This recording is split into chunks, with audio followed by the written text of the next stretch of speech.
आज जो कहानी मैं आपको सुनाने जा रहा हूँ वो कहानी मुझे मेरे एक दोस्त ने शेयर की।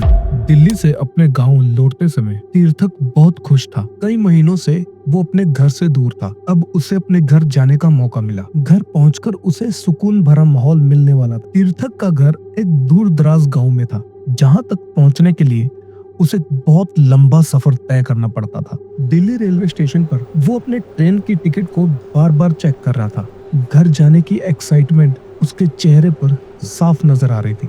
हाँ, मैंने पानी की बोतल भी रख ली है, खाने के लिए कुछ फ्रूट्स भी रख लिए हैं। हाँ, अब गाड़ी में कोई परेशानी नहीं होगी। वो ये सब चीजें सोच रहा था और सोचते सोचते वो ट्रेन में चढ़ गया और अपनी सीट पर जाकर बैठ गया। थोड़ी देर बाद ट्रेन चल पड़ी। तीर्थक बहुत खुश था। वो खिड़की से बाहर के नजारों को देख रहा था। अब अंधेरा भी हो चुका था।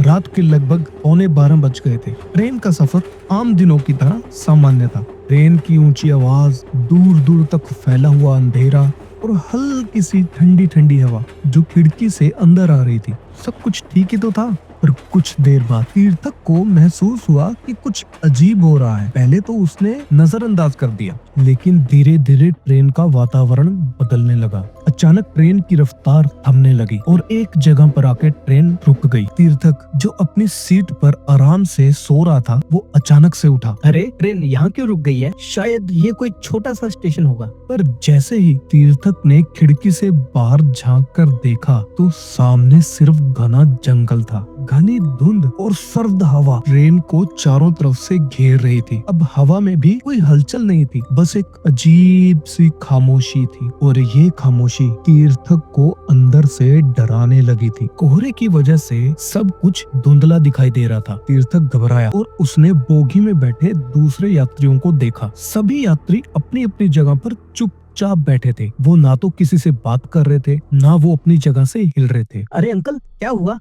तीर्थक ने पास बैठे एक आदमी से पूछा। उस आदमी ने जवाब दिया, कुछ नहीं हुआ, तुम बस सो जाओ। तीर्थक को महसूस हुआ कि कुछ तो गड़बड़ है। उस आदमी की आंखें एकदम खाली थी। तीर्थक अचानक हड़बड़ाहट में उठा और आगे वाली बोगी की तरफ जाने लगा। धीरे धीरे उसको ठंड महसूस होने लगी। ट्रेन की लाइट्स भी फ्लक्चुएट करने लगी। इस समय तीर्थक का दिल बहुत तेज धड़कने लगा। वो समझ गया था कि कुछ तो गड़बड़ है। तभी उसने एक बार फिर से खिड़की से बाहर देखा। उसकी आंखें मानो फैल गई। ट्रेन के बाहर सिर्फ घना जंगल, घना कोहरा था और उसी घने कोहरे के बीच उसे खंडर जैसा रेलवे स्टेशन दिखाई दिया, जो बिल्कुल सुनसान था। वहाँ कोई नहीं था। ये तो मेरे घर जाने वाला रास्ता ही नहीं है। तीर्थक ने घबराते हुए सोचा। अब ट्रेन बिल्कुल भी आगे नहीं बढ़ रही थी। अभी ट्रेन के डिब्बे में हलचल हुई। एक आवाज जैसे कोई फुसफुसा रहा हो। तुम भी यहीं फंस गए हो, अब नहीं निकल पाओगे। तीर्थक ने हड़बड़ी से अपनी सीट के पास देखा, लेकिन वहाँ कोई नहीं था। बोगी में जितने भी यात्री अपनी सीटों पर बैठे थे, वो सिर्फ तीर्थक की तरफ नजरें गड़ाए देख रहे थे। तीर्थक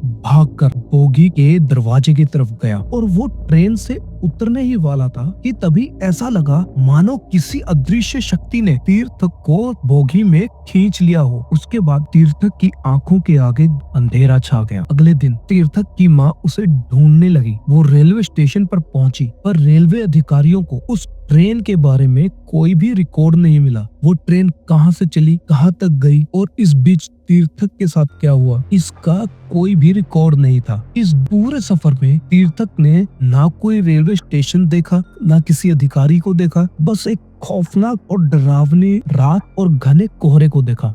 जिस ट्रेन में वो बैठा था वो कभी चली ही नहीं। उसका ये सफर एक ऐसी ट्रेन का सफर था जिसे घोस्ट ट्रेन कहा जाता है। अब तीर्थक किसी और दुनिया में था और उसकी आत्मा भी हमेशा के लिए उसी दुनिया में कैद हो गई थी। अगर आपको ये कहानी अच्छी लगी तो आप वीडियो को शेयर करें, वीडियो को लाइक और नीचे कमेंट जरूर करें। आप हमारे चैनल को सब्सक्राइब भी जरूर करें। अगर आपके पास भी कोई ऐसी कहानी है तो आप वो कहानी हमें ईमेल जरूर करें। धन्यवाद।